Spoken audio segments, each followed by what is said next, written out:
So today is Saturday, July 25th, 2015. Before we begin the Teisho proper, I'd just like to say I'm very happy to be back. As you may know, I was up on the San Juan Ridge working last week, performing as part of the 30th anniversary Sierra Storytelling Festival. This festival was founded by a friend of mine 30 years ago, Steve Sanfield, poet, children's book author, storyteller. He was Sasaki Roshi's head monk, one of Sasaki Roshi's first students. Steve was the person who connected Leonard Cohen with Joshua Sasaki Roshi. In fact, remained pretty much Leonard Cohen's best friend their entire lives. He's also close with Nelson Foster, who is Dharma heir, the Dharma heir of Aiken Roshi up on the San Juan Ridge, and a good friend of Gary Snyder's, who also lives up there. While there, Steve, by the way, should tell you, died this February, so it was an especially poignant event. He handpicked the people he wanted performing at this festival, and everyone felt Steve's presence quite deeply. While I was there, I had a chance to have a nice chat with Nelson, which was good. We hadn't seen each other for a number of years. And also, I was very moved to find that though I didn't have a chance to meet him, I had met him in the past, Gary Snyder came to our Saturday night performance. The festival is quite unique. It's under the trees and stars. So before I begin the Teisho proper, I'd like to read you a short poem. It's one of his longer, actually, but it's still a short poem by my friend Steve Sanfield, who passed away this February. It's called The Key to the Forest. The poem goes like this. My first day on the job for the Forest Service, my supervisor gave me a key and told me to be careful with it. What's it for? I asked. It's the key to the forest. Later that afternoon, I was out in a pickup with my partner. We came to a closed gate. He told me to open it, but I saw it had a lock on it. Use your key, he said. I did. It worked. It was, in fact, the key to the forest. It was a master key for all the Forest Service locks. The next day, when I saw my supervisor, I asked him, how could you give me this key? You don't know me. You've hardly had time to read my resume. What are you going to steal? He asked. A river? That's the poem. And for Zen practitioners, I think you can see the wonderful point. If you're not a Zen practitioner, the poem still shows a wonderful point. So today we will take up another koan. The koan we'll look at, in it we must answer a central question or lose our life, a real life. The question is one we've been asked before. What is the highest meaning, the deepest purpose of Buddha Dharma? Or as Zen often also frames it, why did Bodhidharma come from the West? That is, why did the first patriarch, the ex-prince, Bodhidharma, at an advanced age, make that difficult, dangerous journey from the West, India, though it may also have an implication of the Western paradise as well. In his case, across a tumultuous sea, all the way to China. Was it to make money? Buddhism? Be a good way to support himself? Was it to teach mindfulness? So people knew where to put their shoes? Didn't forget it? Why did Bodhidharma make that dangerous trip? Was it so people could sit calmly in a nice spot? Let's see if we can find out. In our last Teisho, we looked at this same question as it appears in case number 17 in Hekiganroku, Pi Yen Lu in Chinese, Blue Cliff record. Hsiang Lin responded to a monk's asking this very question: why did Bodhidharma come from the West? That is, what is the highest, deepest meaning of Zen practice, of the Buddha Dharma? And Hsiang Lin answered, sitting long, getting tired, which we discovered was, while flavorless, transparent, and absolutely undramatic, was actually quite profound. It did not mean putting in our time sitting for long periods and getting sleepy. Sitting for a long time, even for as long as Bodhidharma, who, legend says, sat 9 years facing a wall, is not sitting long, getting tired. Sitting for a long time could in fact be exactly the opposite of sitting long, getting tired. So if you think sitting for a long time is it, you've missed the boat. Or not. As Won Wu, compiler of and commentator on Hekiganroku, tends to say, fortunately, this has nothing to do with it. But how shall we respond? How shall we understand? Why did Bodhidharma come from the West? In short, what are we doing here? Why were we born? Why must we die? Why are we practicing Zen? What's it mean? What's the point? Today, we have a more dramatic answer to consider. It is case number 5, Wumen Kwan. Wumen Kan, Japanese, or gateless barrier. Hsiang Yen's, Japanese Kyogen's, up a tree. The case goes like this. Hsiang Yen said, it's as though you were up in a tree, hanging from a branch by your teeth. Your hands can't grasp a branch, and your feet can't touch one. Someone appears beneath the tree and asks, what is the meaning of Bodhidharma's coming from the West? If you do not answer, you fail the questioner and evade your responsibility. If you do answer, you lose your life. What do you do? And Wu Men's commentary on the case. Even if your eloquence flows like a river, it is all in vain.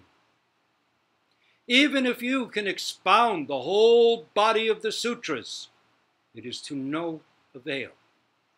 If you can give an answer here, you will revive the dead and kill the living. If, however, you can't, you'll have to wait and ask Maitreya about it. And Wu Men's verse, Hsiang Yen, is truly outrageous. He spreads poison limitlessly. He stops up the monks' mouths and watches them squirm with the black, piercing eyes of a devil. So, Hsiang Yen was a Chinese Zen teacher who lived in the 9th century, the Great Tang era, in the so-called Golden Age of Zen. The koan reveals him to have been a lively and creative personality who pulled no punches. But we actually know more about him than this, and it is very interesting.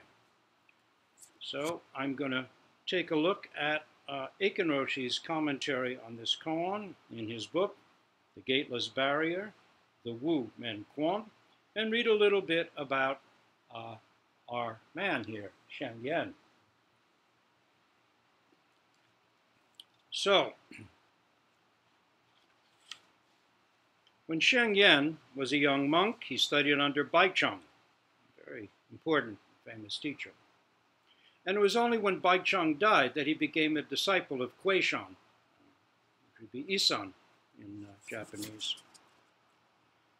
He was a cousin of Lin-ji, Rinzai, in the Dharma, that is, Hsiang Yen was. He was an intellectual, and like many intellectuals, had a hard time with the practice at first.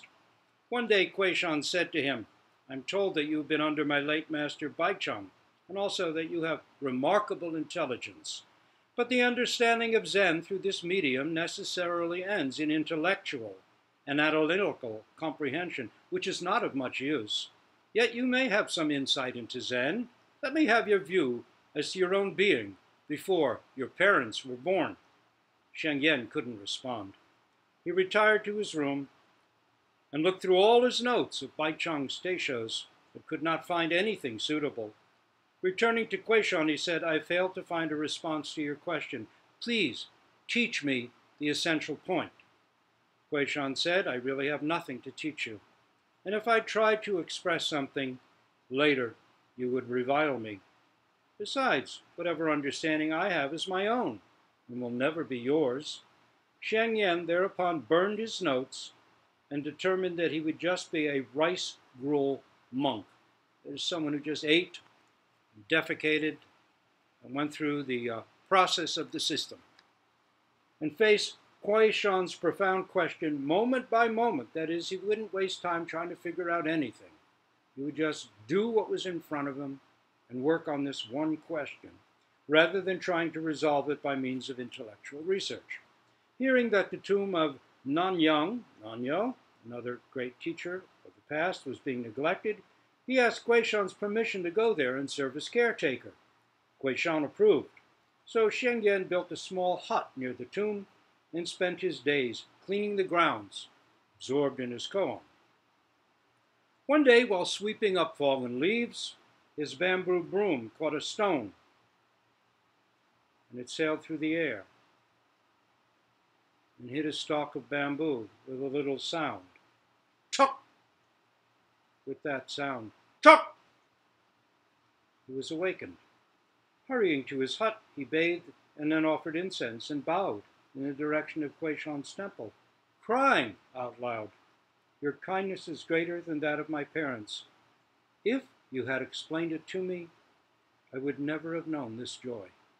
Like the Buddha, whose preparation, says Aitken Roshi, under the Bodhi tree invited the morning star, Hsiang deep absorption in Guishan's koan set the stage for the little stone to do its work. Practice makes kensho, seeing our nature, possible. And then an unexpected intervention breaks the spell of time and space. It is significant that Hsiang experience came during Samu, work ritual, Tso Wu in Chinese. This Chinese Buddhist tradition carried over into Korea and Japan is maintained today in Western Zen as part of our natural rhythm of practice, zazen, work, rest, recreation. When zazen is the ground, all other activity is practice too. Hsiang packed up and returned immediately to Guishan and showed him a poem he had composed about his understanding. One talk has made me forget all my previous knowledge. No artificial discipline is needed at all. In every moment I uphold the ancient way and never fall into the rut of mere quietism. Wherever I walk, no traces are left, and my senses are not fettered by rules of conduct. Everywhere those who have found this truth all declare it to be of the highest order. Guishan was very pleased with this poem, but his senior disciple, Yangshan, Kyozan, was not satisfied, so Hsiang wrote another poem. My poverty last year was not true poverty. This year, it is the real thing. Last year, a fine gimlet could find a place. This year, even the gimlet is gone. Yangshan said, You have attained Tathagata Zen all right, but you don't even have an inkling of ancestral Zen. These categories, says Aitken Roshi, aren't particularly significant in themselves. The point is that Yangshan was not yet convinced or confident of his brother's insight. So Hsiang wrote still another poem. I have a single potential. It could be seen in a solitary twinkle. If you still don't understand, call the acolyte and ask him about it. Call the little boy monk and ask him, is what Aitken Roshi writes. Surely, this transcends even Zen itself, and indeed, Yangshan approved at last. Thereafter, Hsiang resumed monastery life. but is an independent teacher, and found an important place in the golden age of Zen in the Tang period. His teachings are very clear. A monk asked Hsiang, "What is Hsiang's mind?" Hsiang said, "Plants and trees are not abundant. The original realm is vividly apparent," writes Aitken Roshi. So, back to the case. It's as if you were up in a tree, hanging from a branch by your teeth. Remember to keep eyes open during Teisho, otherwise we get sleepy. So, this seems pretty dire. A fearful circumstance indeed. It's certainly a circumstance we'd all rather avoid. Yet, can we avoid it? Is it possible? We're all hanging there in one way or another, and someone is asking us the meaning of our deepest understanding. Maybe our child, maybe just by watching how we live, not even asking it in words. And at the same time, we are very aware that once we open our mouths, we confirm our own worst fear. We really understand nothing. Or worse, we hang there sweating, knowing that our end is coming nearer with every breath, whether we even speak or not. Some people can feel like this before Sesshin or before Doksan. We will be revealed. We will be asked to show our answer. We'd like not to have to hang there by our teeth. We'd like to have solid ground beneath our feet. We'd like something to take hold of, to hang on to. Instead, in our practice, it all seems to be getting taken away. And what is that "it's" he's talking about? Why can't our hands grab hold of a branch or our feet rest on one? Something rather skull-like is grinning madly right at us in this image, something we'd rather not look at, something we'd rather avoid seeing, but it's coming closer. Even if we shut our eyes, we'd much rather have solid ground beneath us. We'd much rather have our mouths free to endlessly spout whatever comes to mind. Let me tell you about this. Let me try to pin it down with that. We'd much rather not have consequences to being alive, like aging, sickness, and death. We'd much rather be free of it all. But there's nothing above us we can take hold of, nothing under us we can depend on. There's nothing we can do. And yet that nothing becomes real hard when we fall and hit it. How is it? This life of ours, it's like a man up a tree, hanging from a branch by his teeth. Pretty bad. Then it gets worse. For Hsiang insists that someone will come along and ask us for wisdom. And not just any sort, no. They want the highest wisdom. They want the deepest meaning of Buddhism. They want to know why we've been practicing all these years. They want to know why great Master Bodhidharma came from the West to where we all are right now. What did he bring? You've been practicing Zen, please tell me. I'm suffering. I know that Bodhidharma was really the Bodhisattva of Avalokiteshvara. My life is so painful. He brought real wisdom, real compassion. What is it? I need to know. I'm at the edge. Help me. You're a Buddhist, right? A Zen Buddhist? Please help me. Won't you please, please help me? Help me. Help me if you can. I'm feeling down. Won't you help me get my feet back on the ground? Won't you please, please help me? If you don't respond, you failed your own life purpose, the point of all your work and practice and effort, all that sitting, all those Sesshin and Doksan, all those hard choices and decisions, all that sacrifice. You must answer. Put all you've got into that answer. But of course, when you do, Geronimo! Your last support is gone. The tree you've been clinging to is gone. Your past is gone. Buddhism is gone. Buddhist books and articles you've read are gone. The last Teisho you've heard is gone. Doksan is gone. Your me in here and you out there. is gone. Timber! And you're going to fall and smash into hard, hard ground without any support at all. You wanted freedom?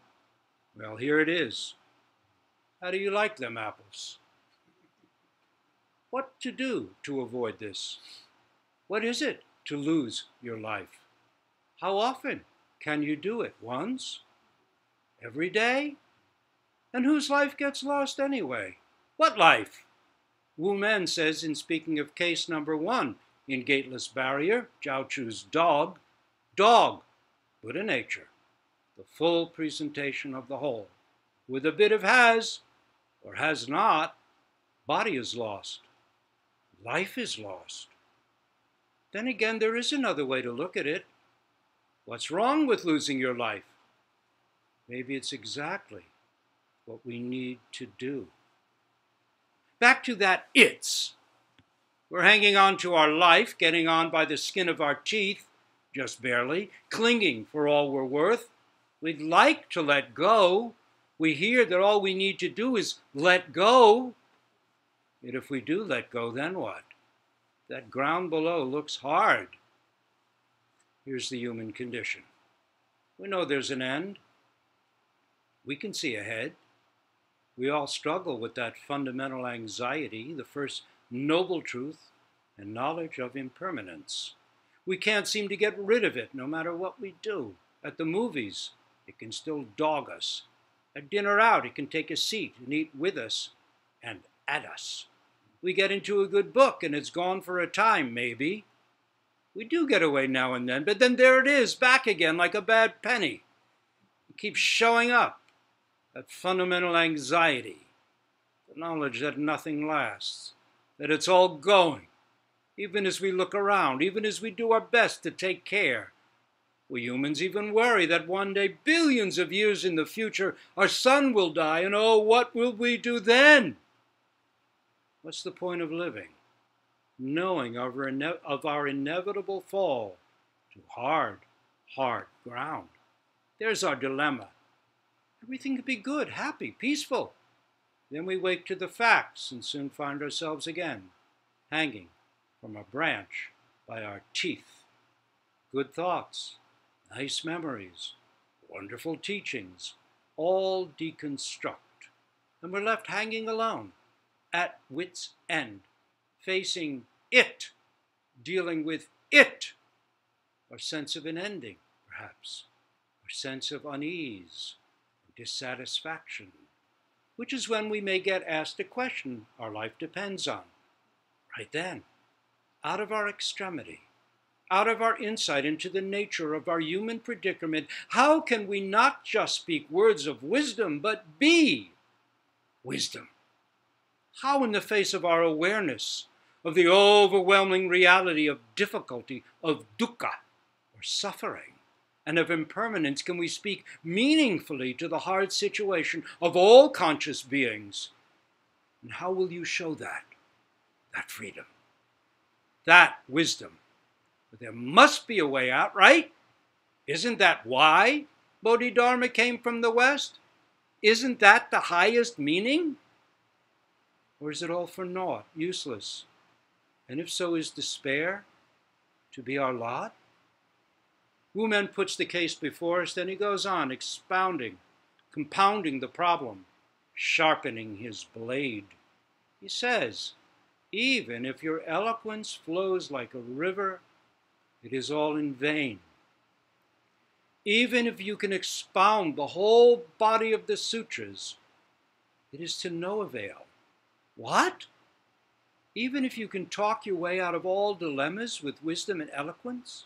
Even if you can escape that speeding ticket, convince the IRS they're wrong and you're right on your tax returns, there's one ticket you can never evade. Even if you know all Buddhist teaching, it'll still be no good in the end. Even if you can recite all the sutras, it'd still be useless. Even if you were Einstein or Shakespeare, you're still trapped. No learning, no matter how profound, will do. No talent can resolve the dilemma. What hope then is there for us who have no such eloquence, No such gifts of memory, talent, skill, or understanding. Why do we do zazen? Why do we read sutras and work to uphold precepts? Do such things have a value or not? If so, what is it? But here's the olive branch that Wu Men holds out for us to take hold of. If you can give an answer here, you will revive the dead and kill the living. Who are the dead? And what is it to revive them? Who are the living? And why and how should we kill them? And what's the point? And how do these two acts differ? And how do you give an answer that does these things? How will you do it? How? And what is that answer? Please tell me. Then Wu Men gives a warning. If, however, you can't answer, can't revive the dead and kill the living, you'll have to wait and ask Maitreya about it. That's almost reassuring. If we can't do it, then an expert, the next Buddha, him or herself, will eventually come along and show us the answer. Maitreya is right now up in the Dishita heavens, working on how to answer the question of why Bodhidharma came from the West. He's getting his own answer clear, getting ready for the time when he's hanging from the branch, and his chance comes to tell the truth and save not just one person, but all living beings. But it's going to take him a long time to get it perfectly said. He's not going to come for millions, or more likely billions of years. Can we wait that long? That's an awfully long time to be hanging there, unsettled, teeth clenched, unable to reach a branch, unable to set our feet on anything that might bear our weight, an unimaginably, dreadfully long time. Do we have the leisure to dangle so uncomfortably in distress and crisis all that time? At that rate, the sun might burn out, and we'd still be hanging there. It is not a pretty picture. So waiting for Maitreya or for Godot might not be the reassuring resolution it first could seem to be. Oh yeah, I'll just wait for Maitreya and he'll set it right. No, this is really pouring salt onto an already open wound. Better do it now. And then Wu Men's verse. Hsiang Yan is truly outrageous. He spreads poison limitlessly.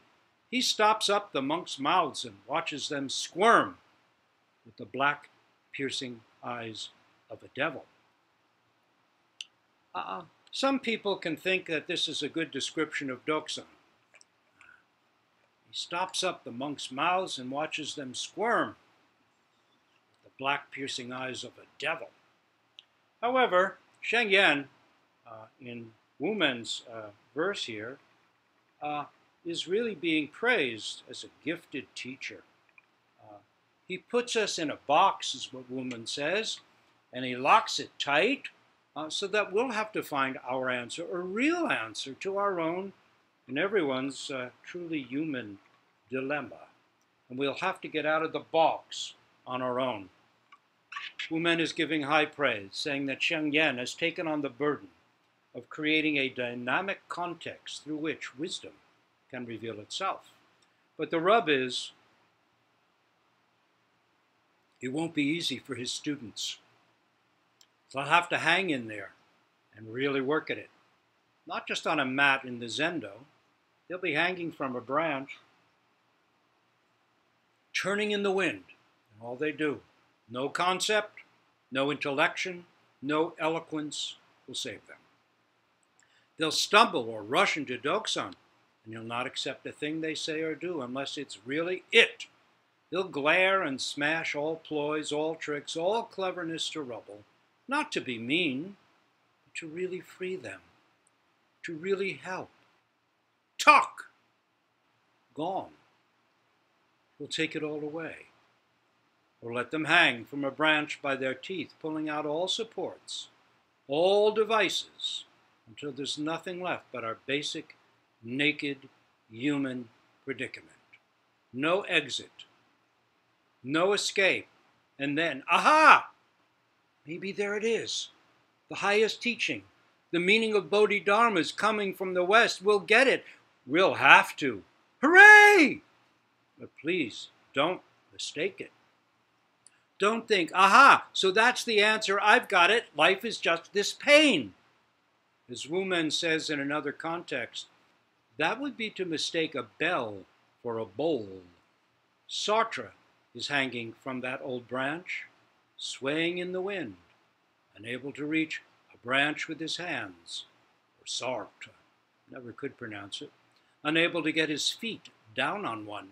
He thinks he's gotten the answer, but maybe all he's got is a description of the dilemma. Yet the dilemma that Hsiang poses may not actually be so dreadful. Indeed, might not even be depressing. He's not posing it just to make us squirm and writhe in agony, as if the struggle, as if dukkha itself were something he means to rub our faces in. He's not doing it to toughen us up. It's not samurai zen. Hsiang is actually crooning a lullaby. Rock-a-bye, baby, on the treetop. When the bough breaks, the cradle will fall, and down will come baby, cradle and all, and all, and all. Remember, sitting long, getting tired. This is again, sitting long, getting tired. This is highest, most perfect wisdom. How can this be? Hsiang enlightenment verse, remember it? Goes like this.